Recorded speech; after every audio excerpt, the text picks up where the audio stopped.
Hello everybody, welcome back to my channel. Today, again, last episode, this is more of my taking my derivation. Again, we'll go over a lot of things, and today's episode is really over the structure of logic in popular discourse amongst science communicators, YouTube, people on TV, but really within, I'd kind of say like the YouTube or podcaster space. There's a term that's been used a lot called ontological shock. We've covered ontology versus vocabulary. Vocabulary, just the words that a certain individual understands, and then ontology, the totality of words that the species understands and given to in relation to a given subject. Meaning, me as a mathematician or a physicist, I can go to a construction worker and they have their own lingo, their own slang, their own specific physical interactions which generate new either abbreviations or short form terms or acronyms to describe situations specific to a given job, experiment, business, relationship, whatever the system may be.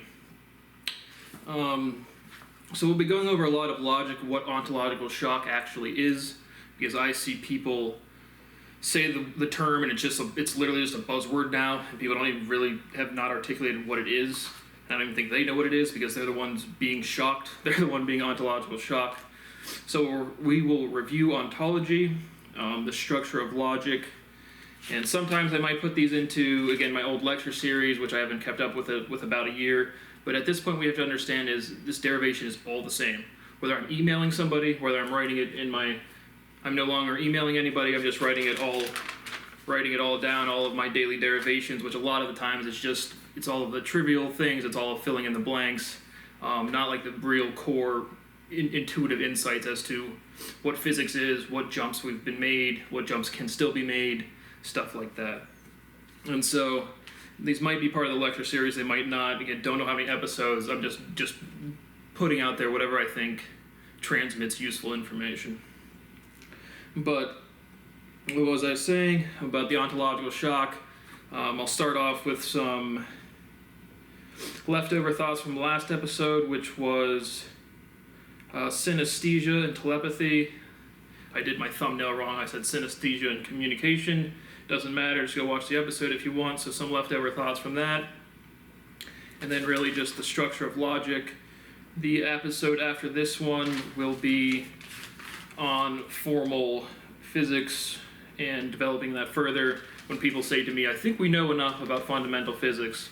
You guys know enough about engineering of fundamental physics, but clearly you're not doing derivations like me. So physics expands in terms of the applications of what you can do or of just known information, right? Logic is always going to expand even if we understand all physical principles.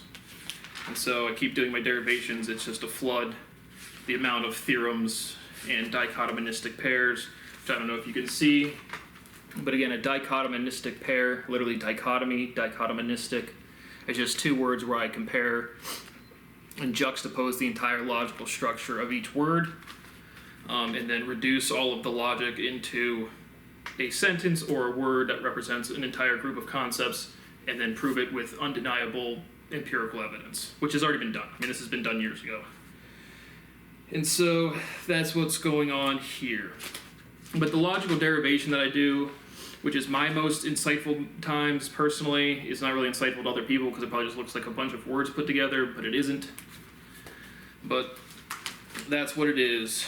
So last episode we covered, again, the telepathy tapes with a journalist named Kai Dickens and a doctor or a doctor of psychiatry, I don't know if she's a psychiatrist, but Diane Hennessy Powell. So again, that's been everywhere over the past 8 months, I think, something like that. But go check that out. That's really what that whole last episode's responding to. But I kind of left off, again, just discussing that sequencing sound has a physically defined limit, meaning the sound you can make is limited by your diaphragm, by the shape of your mouth, by your vocal cords, and subsequently the sounds you can make are limited.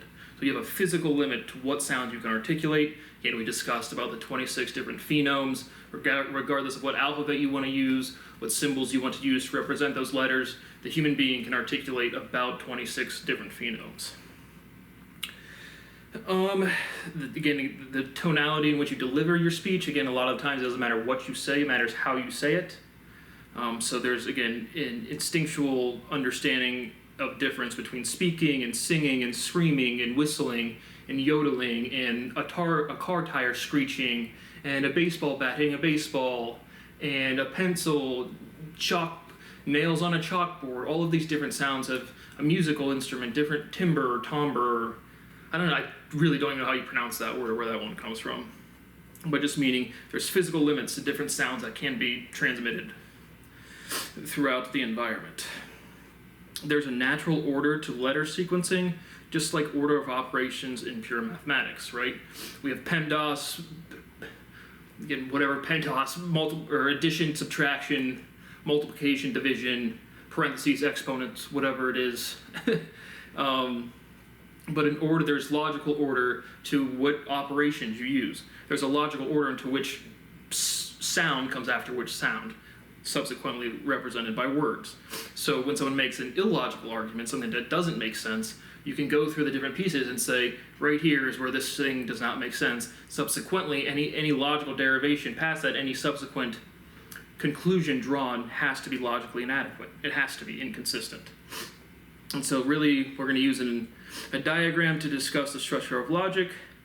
But that really, again, my synesthesia, my ability, scent, smell, right? Everybody, if you've been in high school before, you've walked past somebody and smelled somebody's perfume or cologne or whatever, and you've seen the next 50 years of life with them. You've already married them, had kids, and you're walking around a park or something in your old age.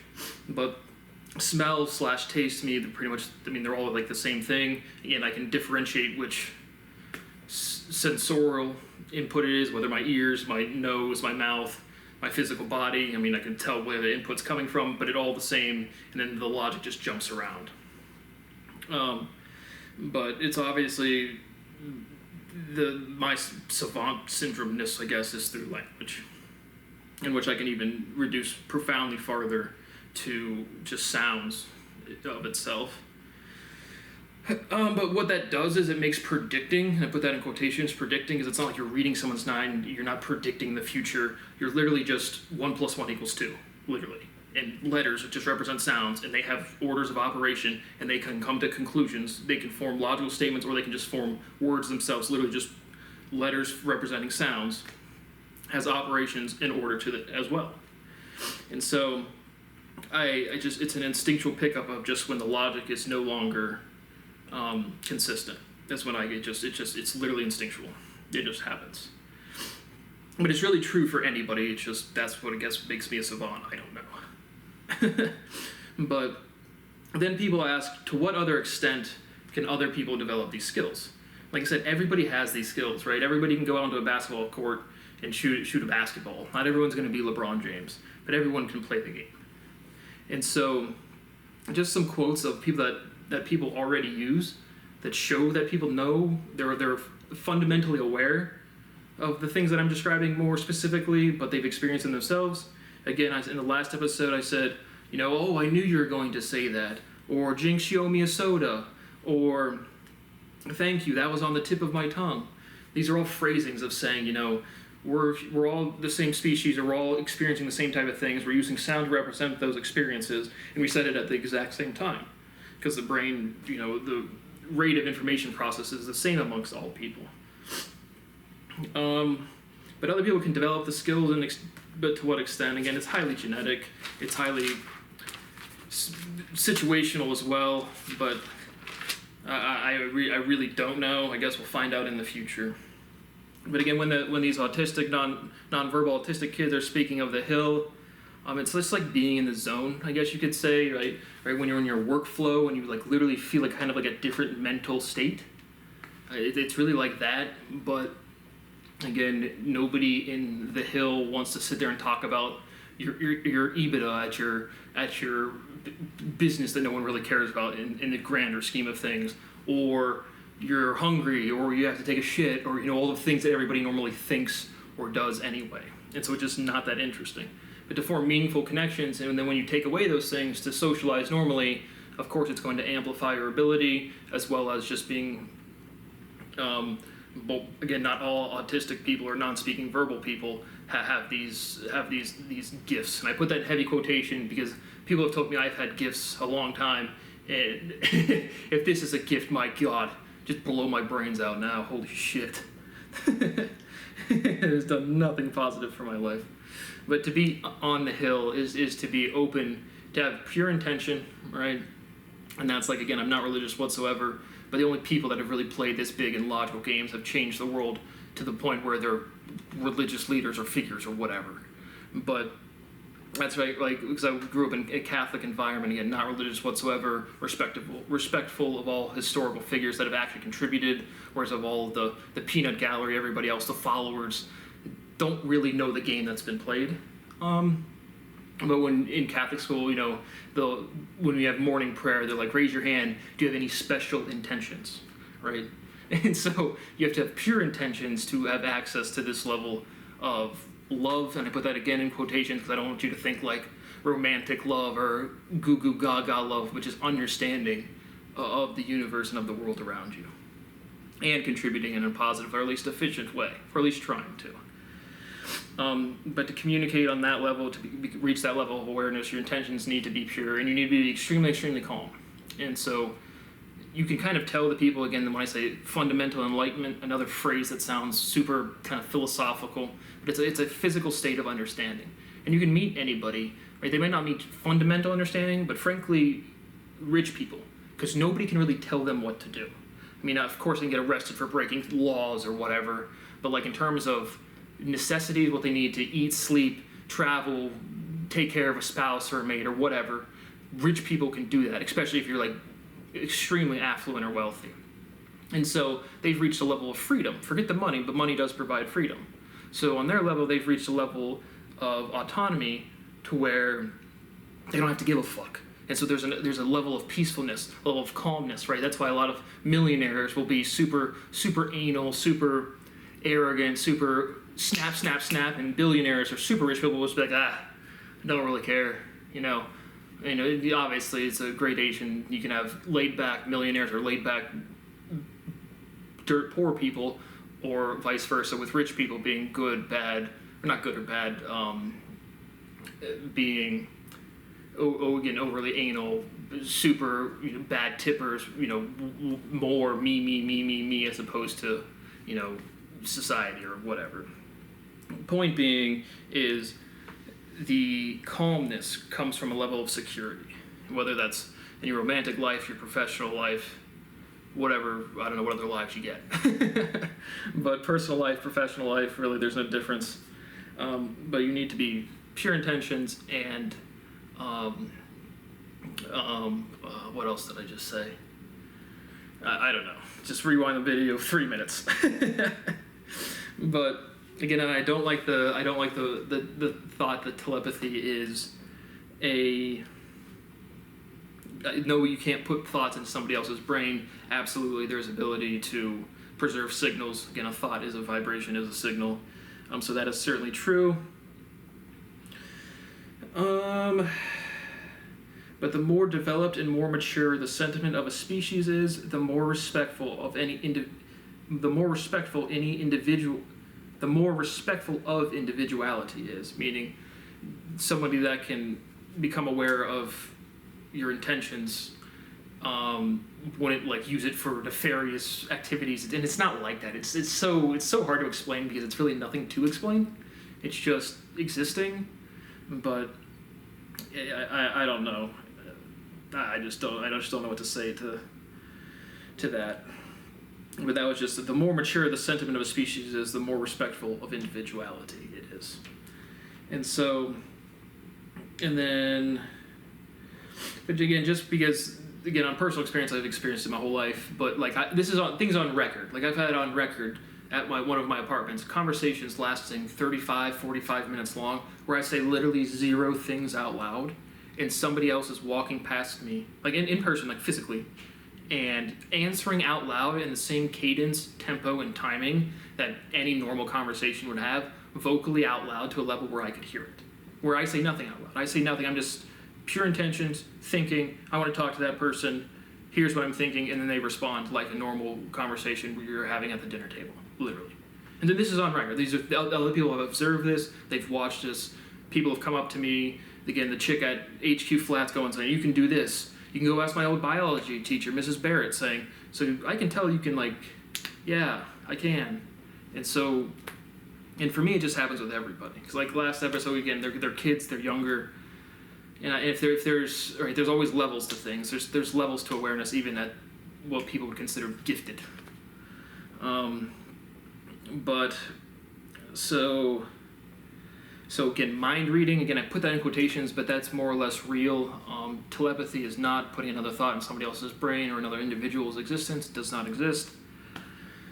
Nobody does it for bad, because bad isn't really a well-defined thing, but it's inefficient. Genetics plays a huge role. I can't really explain it because I've experienced it my whole life. It's like trying to ask somebody how you breathe. It's like you just kind of do. Sure, you can go to biology class and be like, yeah, I'm, contracting my diaphragm, but it's just like I've been breathing my whole life. I've been doing this awareness level stuff my whole life. But when I do it, a lot of times it feels like it's always running in the background, but I can make conscious decisions. It's like, to me, almost like an online video game, like an open world game where you can log on. Even if you're not online, someone knows you have a profile. But if you want to be actively playing, you can be actively playing. And then if you have a certain skill level at playing, a lot of people will watch you play. And so it's almost like this awareness of a presence, again, not like a physical presence, but just awareness of, I'm teaching a lot of people is extremely, extremely poignant to me. And so it almost feels like a presentation. But that's when the people that walk past me at Grafton Park and they're like, why was all this intelligence wasted on a male? You're like 6 years old. And then you guys saying, well, he's probably more mature than all of us. It's like, it's in the same way, I don't know, the patriarch or matriarch of a family might let some little knick-knack bullying go on at, I don't know, Thanksgiving dinner, but then put their foot down on a certain thing. When I'm in the zone or on the hill, it feels like I have a definitive authority to say, this is my territory, this is how we're going to behave, this is acceptable behavior, this is unacceptable behavior. And it really feels like that very, very fundamentally and instinctually. But like I said, I've never heard a voice in my head besides my own, and I've absolutely, without definitive proof, have had 50 plus interactions with people that, again, the psionic, the telepathy, the non-human interactions that know these things are real, and have observed me having these with other people and organisms, either presenting as human or can communicate with us, and there's all of the above. But then you say that, and then you're crazy if you've made it to this far in the video. Do I sound crazy? Go look at any of my other videos. Am I sitting there calmly and discussing things? Yeah. And so this honestly might even be a cutout video of its own, because I know I was going to have that much to say still left over from the last one. So I'll probably make this one video and then just, follow up to the last one. And do I have anything else? No, just again, stories I've already told in my language, litigation, integration. If you want to go watch those, what part they're on, I have no idea. Go find them.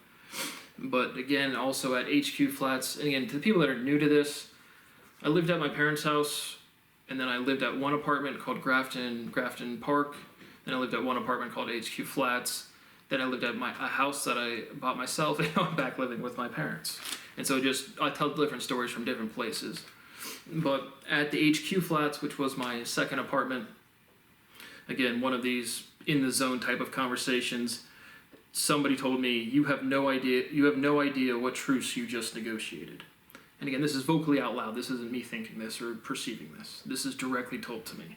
And so again, whether that's non-human to non-human on Earth, or if that's non-human plus human against other non-humans plus humans, and I don't even necessarily mean physically violent, but just who has control here, who has ownership, who has responsibility.